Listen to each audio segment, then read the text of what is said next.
The world inside the HH-60G Pavehawk was a symphony of managed chaos, a violent rock and roll of vibration and noise.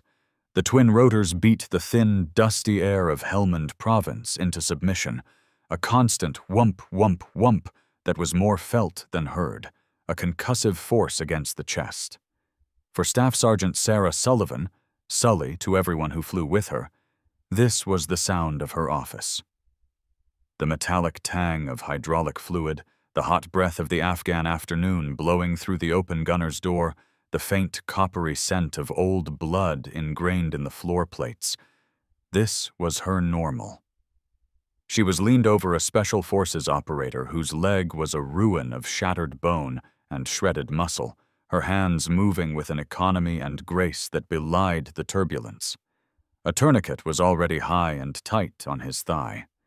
She'd pushed 2 grams of tranexamic acid to slow the bleeding, and was now packing the wound with combat gauze, her knuckles stained crimson. Her patient was conscious, his teeth gritted against a pain she could only imagine. His eyes locked on her face, searching for a reassurance she was professionally obligated to provide. "Almost there, Sergeant," Sully said, her voice calm and clear through the helmet's internal comms system. "Just hold on. We'll have you stateside arguing with nurses about the TV remote in no time." A weak, pained grin was her reply. That was all she needed. Up front, Captain Marcus Eagle Evans was at the controls, his voice a steady baritone cutting through the chatter. "Co-pilot, call it in. 30 seconds out from the LZ. Tell Kandahar to have the surgeons ready for a Cat Alpha." "Roger that," Warrant Officer Jonesy replied from the right seat. They were the best. A pararescue team, 2 PJs, a combat rescue officer, and Sully as their flight nurse, backed by the finest special operations pilots in the Air Force. Their job was to fly into the worst places on Earth to pluck people from the jaws of death. Today was just another Tuesday. Then Tuesday ended. The world didn't explode. It was more intimate, more personal than that. A deafening crack, followed by a violent, sickening lurch that threw Sully hard against the fuselage wall. The wounded operator cried out as he was jostled. The helicopter's warning system screamed in a chorus of synthetic panic. Red lights flashed across the cabin, painting everything in the color of emergency. "RPG! We're hit! Tail rotor is shot to hell!" Jonesy's voice was a high-pitched shriek of adrenaline. Through the shattered plexiglass of the cockpit door, Sully saw the ground spinning in a nauseating blur of brown and gray. Eagle was fighting the controls, his muscles corded with strain as he tried to keep the crippled bird from entering an unrecoverable spin. The Pavehawk was a multi-ton beast, and without its tail rotor to provide counter-torque, it wanted nothing more than to tear itself apart in the sky. Then came the second sound. A sound Sully knew all too well. The angry hornet buzz of small arms fire, except it wasn't a buzz anymore. It was a storm. The distinctive heavy thump of a DSHK heavy machine gun joined the fray. Rounds began peppering the aircraft's skin like deadly hail, a percussive, metallic drumming that vibrated through Sully's bones. Pang! Ping! Thwack! "They've got us zeroed! We're a sitting duck!" Jonesy yelled. Sully saw a fountain of hydraulic fluid spray across the cockpit, and then she saw Eagle slump forward. His head lolled against the side window, a dark stain spreading rapidly across the shoulder and neck of his flight suit. "Eagle's hit! Marcus is hit!" Protocol was clear. Air Force Instruction 11202. Volume 3, Chapter 8, Paragraph 4.1.2. In the event of pilot incapacitation in a hostile fire zone, the remaining crew must prioritize the immediate egress of the aircraft and its personnel from the threat area. Jonesy was already trying. "I can't get lift. They're pouring it on us. If I try to pull pitch now, we'll spin in." Sully's mind raced, a high-speed calculator processing impossible variables. The DSHK rounds were 12.7mm, capable of punching through their light armor like tissue paper. The side of the cockpit where Eagle was slumped was getting chewed to pieces. He had maybe a minute of blood left in him, if that. Jonesy couldn't take off. They couldn't stay. Protocol was for a world that made sense. This world no longer did. She looked at the ballistic blanket folded by the gunner's station, layers of Kevlar designed to be placed on the floor to protect against ground fire. She looked at Eagle, motionless. She looked at the flashing red lights. In that frozen moment, she made a choice. She wasn't just a flight nurse. She was a PJ. The motto wasn't, "These things we do as long as it's in the regulations." It was that others may live. Unhooking her safety tether, she lurched across the violently shaking cabin floor. She grabbed the heavy blanket, her muscles screaming in protest. The other PJs in the back were returning fire, their M4s barking, but it was like trying to stop a tidal wave with a bucket. "Sully, what are you doing? Get back!" one of them yelled. But his voice was distant thunder. She scrambled into the cockpit, a cramped space now slick with hydraulic fluid and blood. Jonesy glanced at her, his eyes wide with disbelief. She ignored him. In one fluid motion, she threw the ballistic blanket over the side window and the shattered frame, then draped her own body over Captain Evans, curling herself into a protective shield. Her back was to the enemy fire, her helmet pressed against his. For 16 seconds, hell was unleashed upon her. The sound was indescribable, a deafening metallic roar as dozens of rounds slammed into the blanket and the fuselage just inches from her body. The impacts were brutal, physical blows that felt like a sledgehammer hitting her back. Her ribs, her skull, even through her body armor and the blanket, each impact stole her breath. Shrapnel and plexiglass shards rained down on her. The smell of cordite was thick enough to taste. She could feel the warm, wet stickiness of Eagle's blood soaking through her own uniform. She gritted her teeth, squeezed her eyes shut, and made herself a wall of flesh and bone. The brief pause in the heavy machine gun fire was all Jonesy needed. "I'm taking it! Hold on!" he screamed. With a groan of tortured metal, the Pavehawk clawed its way into the sky, staggering drunkenly before gaining forward momentum. The small arms fire faded behind them.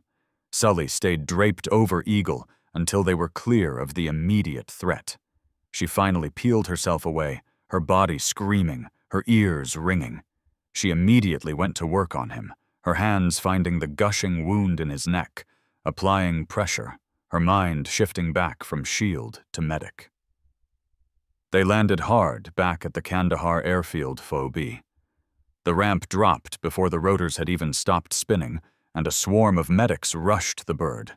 As they carefully loaded Eagle onto a gurney, Sully stumbled out, bruised and deafened.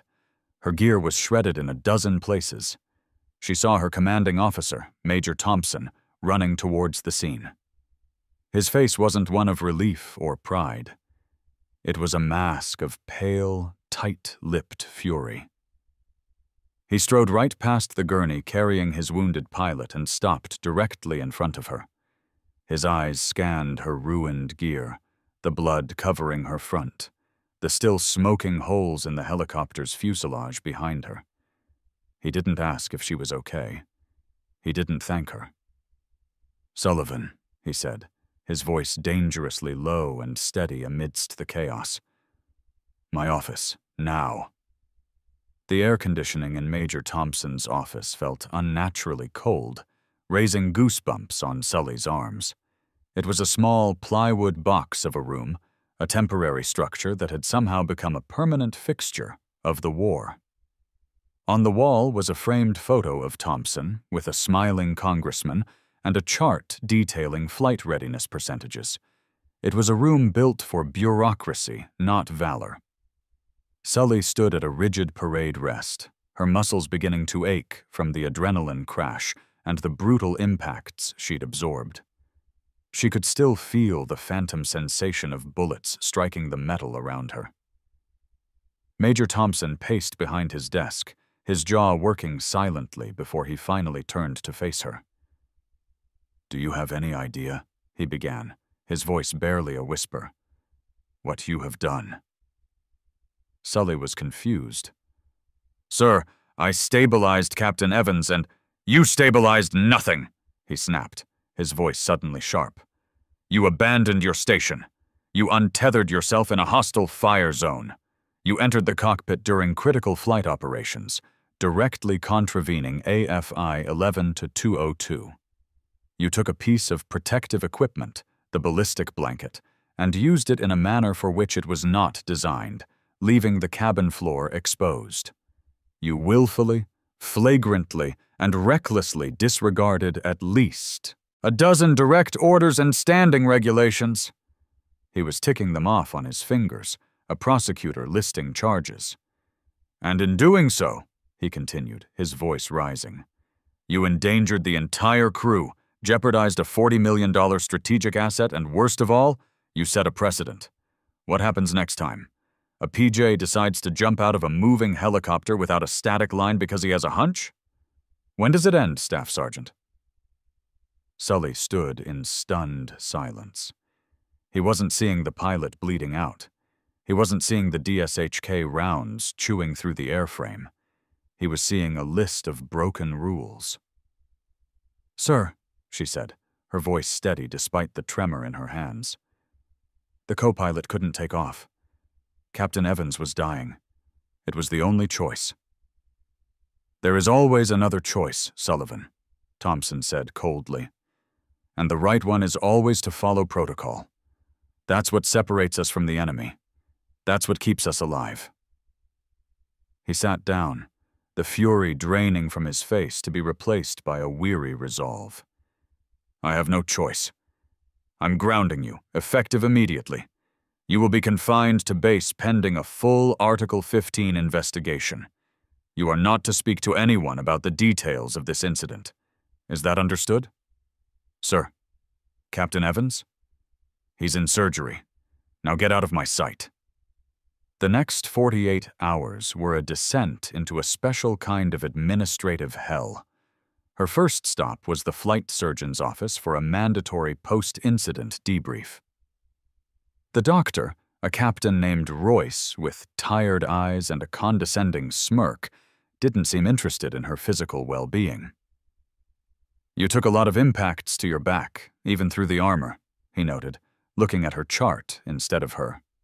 "Any dizziness? Disorientation?" "I'm fine, sir. Just bruised." He hummed, typing on his computer. "Sergeant, would you say you enjoy high adrenaline situations? Do you find yourself seeking them out?" The question was so out of left field it took her a moment to process. "I'm a PJ, sir. It's the job." "Yes, but there's the job, and then there's a certain proclivity," he said, his fingers still clicking away. "A hero complex, some might call it. A psychological need to place oneself in extreme danger for validation. You see, your actions, while superficially heroic, could be interpreted by a medical review board as a symptom of potential psychological instability, a disregard for self-preservation that borders on reckless." In his report, he typed, "Patient exhibits behavior consistent with adrenaline fixation. Further psychological evaluation recommended." Next came the Office of Special Investigations. Two agents, a man and a woman, sat across from her in a windowless room. They were polite, professional, and utterly chilling. Their questions were surgical, designed to dissect her every motive. "Staff Sergeant Sullivan, why did you feel you were more qualified to make that decision than the aircraft's co-pilot?" the male agent asked. "It wasn't about qualification. It was about time. He was flying. I was treating." "According to Master Sergeant Thorne, you've had issues with authority in the past," the female agent chimed in, consulting her notes. He mentioned an incident during a training exercise at Lackland, where you deviated from the instructor's plan to find a faster way. Sully's blood ran cold. Thorn. Of course. She had beaten his time on the obstacle course by using a technique the instructors hadn't taught yet. He'd been furious. Now he was twisting her ingenuity, her drive to be better, into a pattern of insubordination. That was a training scenario, Sully said carefully. This was real. And in this real scenario, were you perhaps trying to prove something? The agent continued, her tone implying she already knew the answer. That you, the sole female on the team, were tougher than the men? The question was a gut punch. They were turning her heroism into a feminist chip on her shoulder. They were stripping away her love for her job and her brothers in arms and replacing it with a petty political motive. The system wasn't just investigating what she did. It was rewriting who she was. Her flight duties were replaced with a desk. She was assigned to the squadron's administrative section, a soul-crushing purgatory of filing deployment records and updating personnel charts. The same hands that had packed a gunshot wound under fire were now wrestling with a broken copy machine. The isolation was the worst part. Her teammates, the men she considered family, suddenly became awkward and distant. They'd give her a quick nod in the hallway, their eyes darting away. They had families, careers. They knew that proximity to an investigation could be toxic. No one wanted to get caught in the blast radius of whatever was coming for Sully. She was an outcast, a hero to the man she saved, whose condition she still knew nothing about, but a liability to the institution she had sworn to serve. Every condescending question, every averted gaze, every rustle of paperwork that detailed her failures was another brick in the wall being built around her. This wasn't a fight against an enemy with a gun. It was a war against whispers, regulations, and the crushing, impersonal weight of the United States Air Force. And it was a war she was beginning to fear she could not win. The blistering Kandahar sun beat down on the corrugated metal roofs of the base, each day melting into the next with agonizing slowness. Weeks crawled by. Sully's world shrank to the size of her small barracks room and the beige air-conditioned box where she sorted travel vouchers. The official investigation, she was told, was ongoing. It was a slow, methodical process of strangulation by paperwork. But the unofficial campaign, the one waged in whispers and sideways glances, was far more brutal. And its general was Master Sergeant Rick Thorn. Thorn had always viewed Sully's presence on the team as an affront. She was a natural, possessing a preternatural calm in chaotic situations that he, for all his bluster and brute strength, had to fake. He saw her competence not as an asset, but as an indictment of his own insecurities. Her incident was the opportunity he had been waiting for. It started subtly. A comment dropped in the Chow Hall line about how he'd always worried her emotions would get the best of her under pressure. A story told in the gym, loud enough for others to overhear, about how she'd almost failed a land navigation course, conveniently omitting the part where she had stopped to splint the ankle of the very man who was telling the story now. He was a master of the half-truth, poisoning the well one drop at a time. The whispers took root and grew into something ugly. One morning, she found the word reckless scrawled in black marker across her locker door. The misspelling was almost as insulting as the sentiment itself. She scrubbed it off, her knuckles raw, her heart a cold, hard knot in her chest. Men she had trusted, men whose lives had been in her hands, now looked through her as if she were a ghost. The camaraderie that was the bedrock of pararescue, The unspoken bond of absolute trust had been shattered. They were afraid of her now, or more accurately, they were afraid of what her situation represented. That one heroic, unorthodox act could erase a career of selfless service. Sully felt herself drifting, untethered.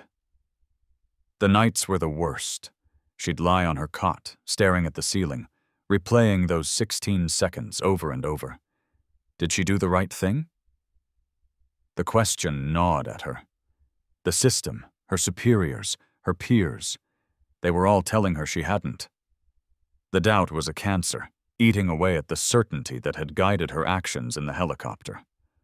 One sweltering afternoon, as she was staring blankly at a spreadsheet of overdue equipment reports, a notification popped up on the screen of the communal computer. An email. Her heart hammered against her ribs. Personal correspondence was rare. The subject line read, "From the wife of Marcus Evans." Her hands trembled as she clicked it open. "Dear Staff Sergeant Sullivan, my name is Jessica Evans. My husband is Captain Marcus Evans. I don't know what the official channels are for this, and frankly, I don't care. They flew Marcus to Landstuhl Regional Medical Center in Germany, and he's now stateside at Walter Reed. He's stable. He's going to make it. The doctor said the shrapnel missed his carotid artery by less than a millimeter. He can't talk much yet, but he wrote your name on a piece of paper for me, over and over." "Sully," he told the doctors, he told his parents, he told me what you did. He said you covered him. He said you saved his life. I don't know you, but I want you to know that my 2 little girls will have a father because of you. Whatever you are hearing over there, whatever the reports say, please know the truth. You are a hero to our family, and we will be grateful to you for the rest of our lives. Thank you, Jessica."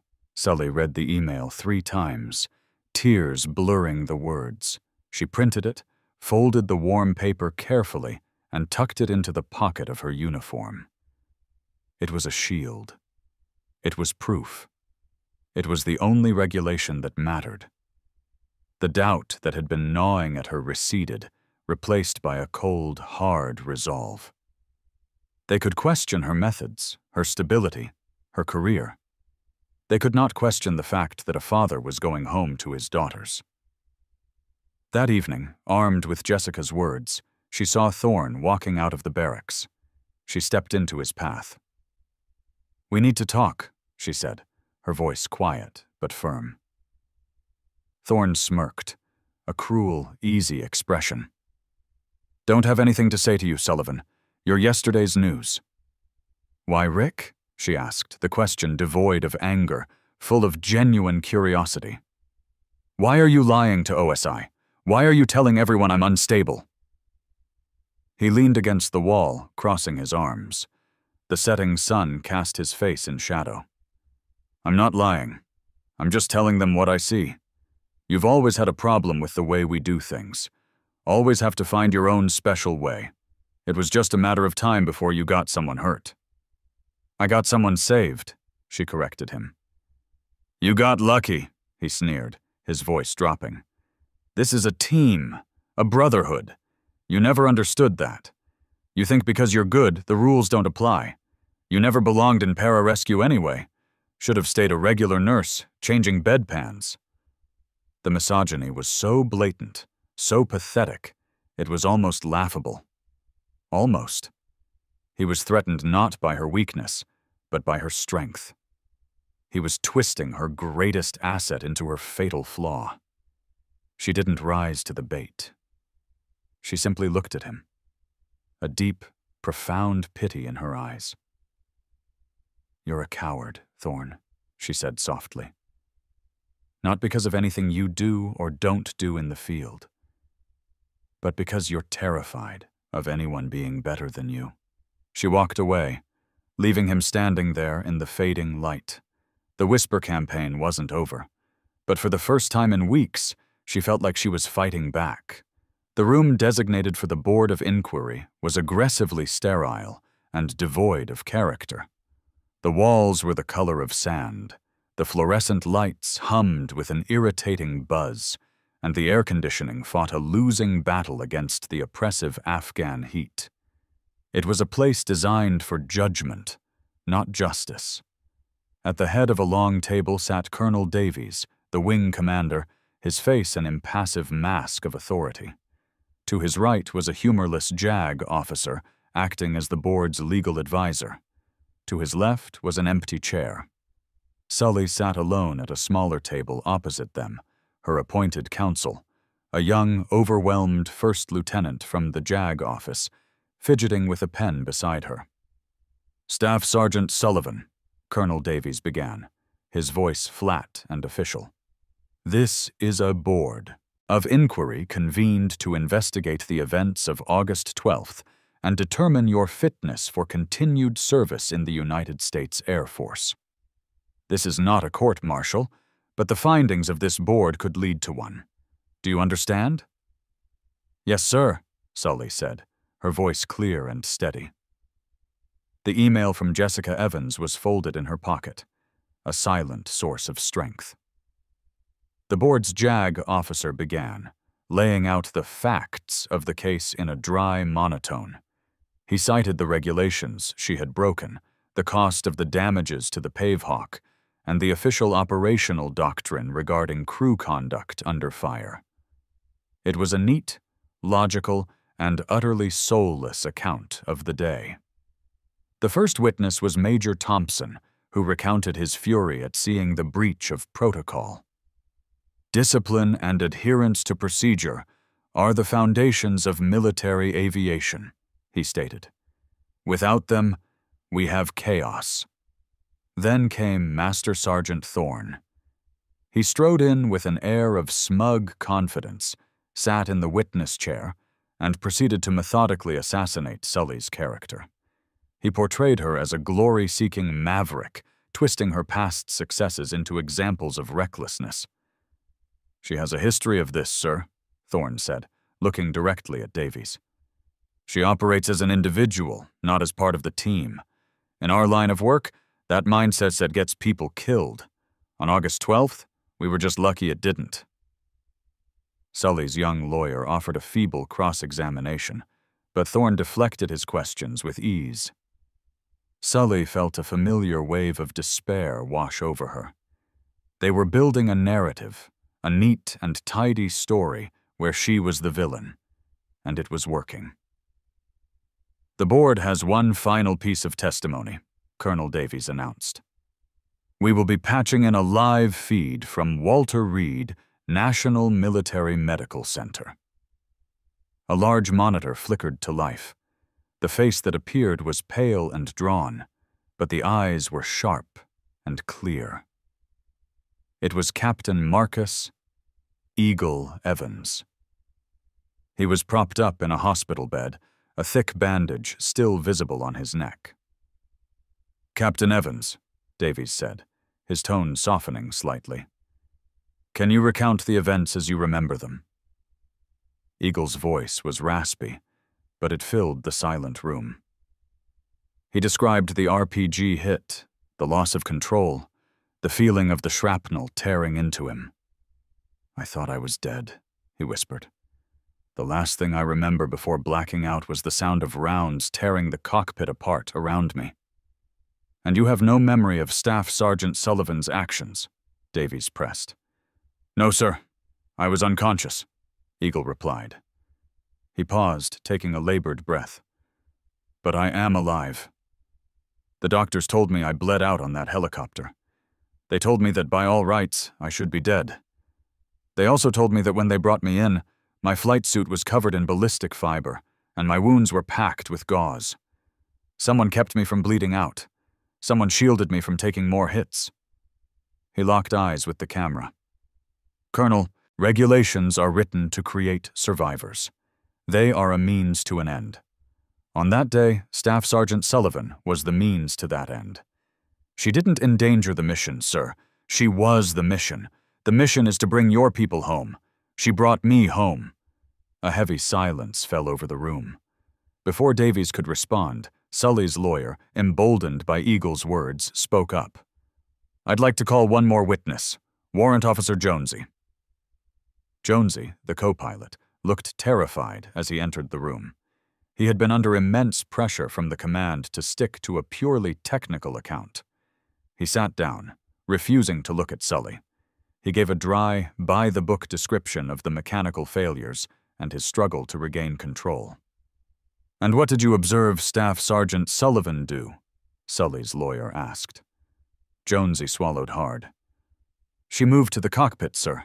She covered Captain Evans." "In your opinion, as the pilot in command at that moment, did her actions impede your ability to fly the aircraft?" "No, sir." Colonel Davies leaned forward.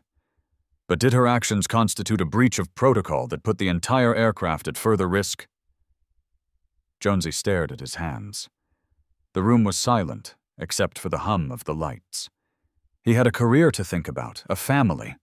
He could see Davies's expectant look. He could give the safe answer. He looked up, not at Davies, but directly at Sully. He saw not a rule breaker, but the person who had sat in the eye of the storm. "Sir," Jonesy said, his voice cracking with emotion, "with all due respect, your regulations don't account for the sound a man makes when he's drowning in his own blood. They don't have a checklist for what to do when your friend is dying 2 feet away from you while the world is trying to kill you." He took a deep breath. "Her actions didn't put us at further risk. She bought me the seconds I needed to save us all. She saved his life. And she saved mine." Before Colonel Davies could respond, the door at the back of the room opened. A man with 2 stars on his collar strode in, his presence immediately sucking all the air out of the room. It was Major General Platt, the commander of all Special Operations Forces in the theater. He had been observing from the adjoining room via a one-way mirror. Every person in the room shot to their feet. "As you were," Platt said, his voice a low growl. He walked to the head of the table and looked down at Davies. "Colonel, you have wasted an incredible amount of this command's time and resources." He turned his gaze to Sully, and for the first time in weeks, she saw respect in a superior officer's eyes. "Staff Sergeant," he said, "what you did went against the book. But when the book fails, I expect my warriors to have the courage and ingenuity to write a new page. You did that. You upheld the highest tradition of pararescue, that others may live." He looked back at Davies, his eyes like chips of ice. "This inquiry is closed. All charges are dismissed, staff. Sergeant Sullivan is to be reinstated to full flight status, effective immediately." He leaned down, his voice dropping so only those at the table could hear. "And Colonel, you and I are going to have a long talk about the difference between leadership and management. Your performance today suggests you are profoundly confused about the two." The gavel never fell. It didn't need to. Justice had arrived, not in the form of a regulation, but in the form of a 2-star general who still remembered what it was like to be in the fire. The fallout was swift and silent, as is often the way in the military. Colonel Davies was not publicly reprimanded. He simply received new orders a week later, reassigning him to a basement office at the Pentagon, tasked with reviewing logistics procurement contracts. It was a death sentence for a career combat officer. Master Sergeant Thorne was not so lucky. The general's office initiated an investigation into his testimony, and when confronted with signed statements from other PJs about his long-standing animosity towards Sully, he was charged with making a false official statement. His career in special operations was over. For Sully, the return to normalcy was the greatest reward. The whispers stopped. The averted eyes were replaced with nods of respect, some shamefaced, some genuine. The first time she stepped back onto the Pave Hawk, the familiar smell of jet fuel felt like coming home. She was back with her team, back in the sky. Back to the business of saving lives. The incident became a quiet legend, a story told in hushed, respectful tones by the crews. She never spoke of it. She didn't have to. 6 months later, she was back in the United States, stationed at Nellis Air Force Base. The dust and heat of Afghanistan had been replaced by the dust and heat of Nevada. It was a Tuesday morning when she was unexpectedly summoned to the base commander's office. "Staff Sergeant Sullivan," the base commander, a stern-faced but fair brigadier general, said, "Pack your dress blues. You have a C-17 waiting to take you to Edwards. The Secretary of the Air Force's office has requested your presence." "Sir? May I ask why?" Sully asked, bewildered. The general allowed himself a rare smile. "They didn't tell me, but my guess is you did something right." 2 days later, Sully stood on a sun-baked tarmac at Edwards Air Force Base, the heart of the Air Force's flight test programs. A massive crowd of journalists, defense contractors, and high-ranking military officials buzzed with anticipation in front of a colossal hangar. She had been assigned a VIP escort who led her to the front row, where a man in a wheelchair was waiting. Her breath caught in her throat. It was Marcus Eagle Evans. He looked healthier, stronger. He grinned as she approached. "Thought you could get away without me seeing you get your due, Sully?" he said, his voice almost fully recovered. "Not a chance." They stood together, 2 survivors, as a hush fell over the crowd. The Secretary of the Air Force, a distinguished woman with a commanding presence, took the podium. "Today, we are here to unveil the future," she announced. "The next generation of air dominance, a fighter built for ultimate survivability, for boldness, and for one primary purpose: to ensure the pilot comes home." As she spoke, the massive hangar doors behind her began to slide open. Inside, silhouetted against the darkness, was a shape unlike any aircraft Sully had ever seen. It was sleek, angular, and predatory, a machine built for speed and stealth. "It is a tradition in our test programs," the Secretary continued, "to give the first prototype an unofficial nickname, a name that embodies the spirit of the aircraft. This aircraft represents a new philosophy, one that prioritizes the human inside the machine above all else. We needed a name that reflected that, a name that stood for courage, for instinct, and for the willingness to do what is right, not just what is required."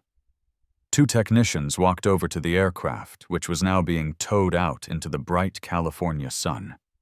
A large canvas sheet covered the front section of the fuselage. "We found that name in the actions of one of our own, a flight nurse who, under intense enemy fire, made an impossible choice. She chose to shield her pilot with her own body, breaking protocol to save a life. Her actions that day have become a teaching point at our academies, a principle we now refer to as the Sully Doctrine, the understanding that sometimes the greatest weapon we have is a warrior's instinct."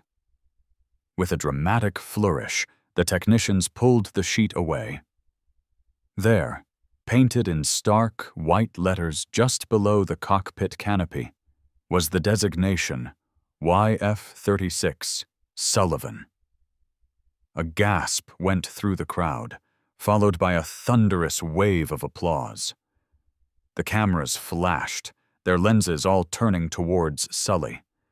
Her hand flew to her mouth, her eyes wide with disbelief. Eagle reached over and grasped her other hand, squeezing it tight. She looked from her own name emblazoned on the side of the most advanced fighting machine ever built, to the face of the man she saved, and then out into the sea of faces.